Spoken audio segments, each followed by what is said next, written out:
Good morning. I'm Nancy Eigel-Miller, and I'm the Executive Director of 1 in 5. And we are here today with Arlene Herman, who is going to lead us in some mindfulness work. So Arlene, can you tell us what we're going to be working on today? Sure. Today's topic is thoughts. And I just want to take a minute to introduce myself.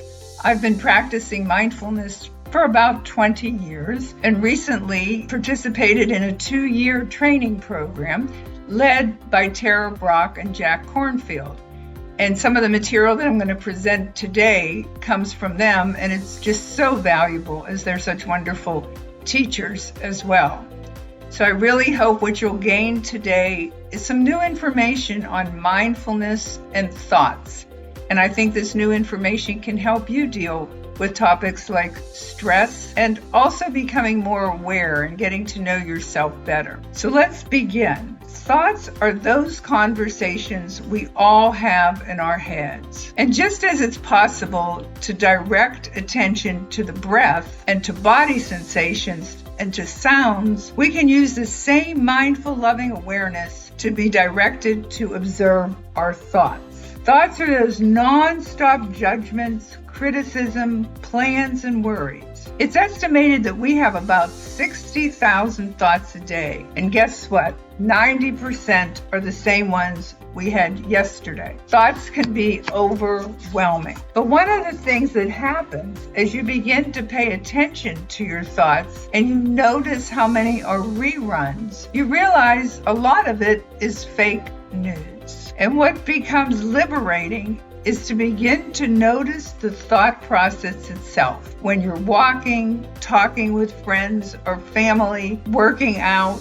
or working on a project. And one of the gifts of practice is for you to notice more and more, what is your style of thinking? What are your patterns? Are you always or nearly always thinking about thoughts in the future? And if they are, you can begin to ask if those stories have a kind of anxiety behind them.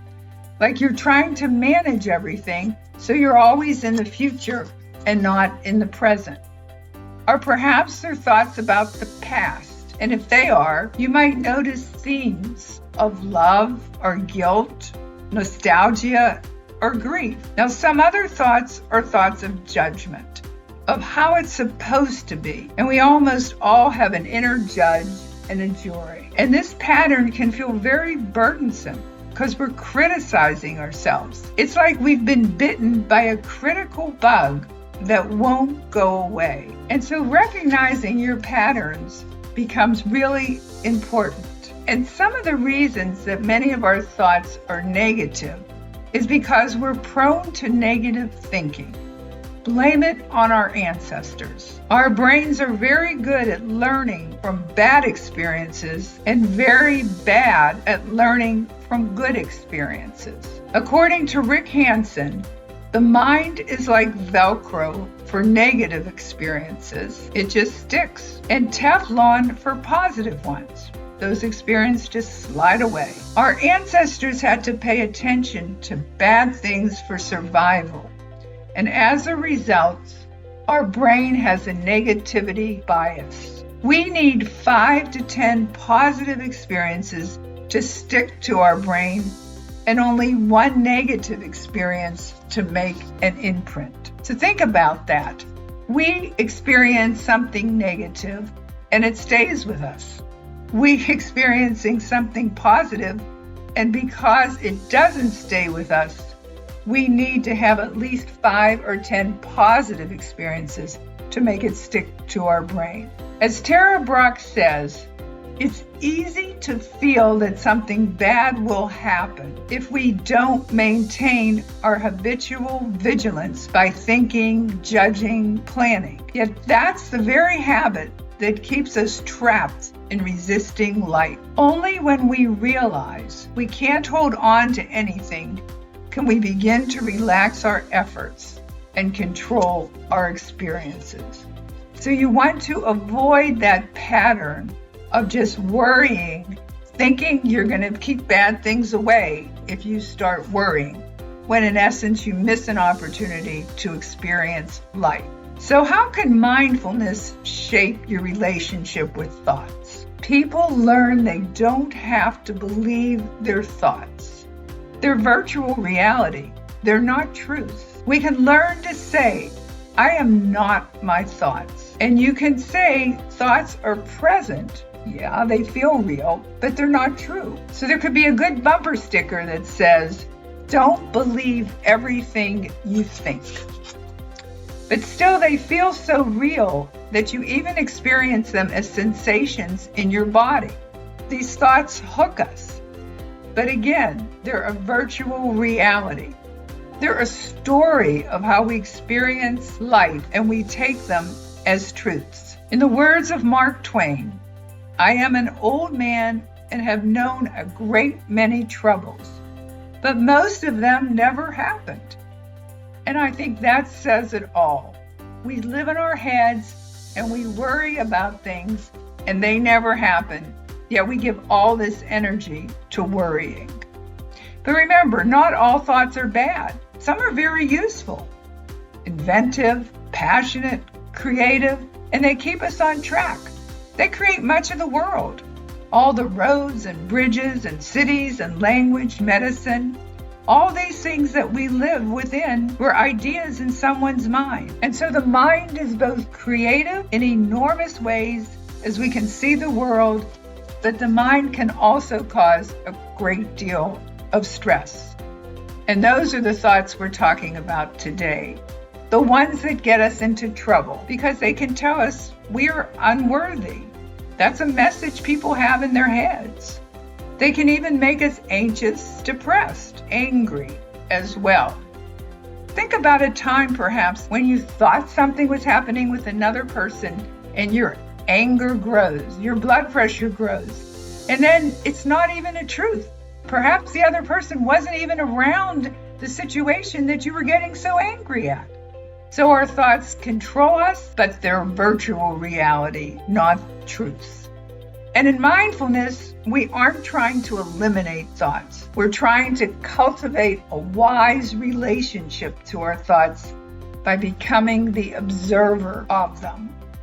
Then we can make wise decisions. Sometimes when we bring our mindfulness to the thought, it loses some of its power. The story I'm going to share is how we energize our negative thoughts and escalate them by feeding them. It's an anonymous source. But one evening, a Native American elder told his grandson about a battle that goes on inside people. He said, "My son, the battle is between two wolves inside us all. One is anger, envy, jealousy, regret, greed, arrogance, false pride. The other is joy and peace, love, hope, serenity, kindness, humility." The grandson thought about it for a minute and then asked his grandfather, "Well, which wolf wins?" The elder simply replied, "The one you feed." That story has stayed with me for a while, and I've asked myself, when I'm experiencing thoughts that I feel are negative, am I feeding a situation? And it just is a subtle reminder that perhaps you are feeding a situation that is negative and blowing it up out of proportion. So next time you're having a thought battle in your head, ask, what are you feeding to escalate the war? So here are some other suggestions for working with thoughts. Name your thoughts. Whisper in your mind, I'm planning, I'm remembering, I'm judging, I'm doubting. And if it's a difficult thought, you can say, thank you to the judge in your head for your opinion, but I really don't want it right now, and I'm okay. And what this does is shifts the identity from believing the thought to acknowledging it without getting into some struggle with it. So think about your top 10 tunes, the repetitive ones, and ask yourself which ones are your favorite ones, and those are the ones that you can eliminate. I mentioned Rick Hansen earlier, and I want to continue to share something. He uses this acronym HEAL, HEAL, and this is the steps to heal. have a good experience, because the brain is like a recorder. So if you have to have the experience, notice one you're already having, or even create one, but have that experience or recall a good experience, and then enrich it. Stay with it. Open to it in your body. Imagine it's like taking a thin soup and then turning it into a rich, luscious broth. Enjoy it. And then you absorb the experience. It's like taking that rich broth into a super absorbent sponge. And finally, if you can, link the positive experience to something negative. This is optional. Be careful with this because you don't want to be hijacked with the negative. But if you can stay strong, then it sort of soothes the negative. One of the experiences I want to share is for the Cincinnati fans. Cincinnati went to the Super Bowl this past year, and even though they lost, if you link it with the fact how well they played and the fact that they were there, you don't remember so much that they lost. So that's an example of linking the positive to the negative. But then there's blocks to taking in the good, according to Hansen. Distractibility. Watch your attention. Bring it back when it wanders. Sometimes you're out of touch with the experience. Get used to those simple, pleasant sensations. And if you're leery of bringing the attention inward, see if you can just feel it until it feels comfortable. And don't analyze all the experiences. Just feel them. So as we come to a closure of this talk, I want to share something from Buddha's Path to Wisdom. It's a saying, think not lightly of good, saying it will not come to me. Drop by drop is the water pot filled. Likewise, the wise one, gathering it little by little, fills oneself with good. Take this message and please experience the good and fill yourselves with good. And recognize what you're grateful for and the good in your life. Thank you very much.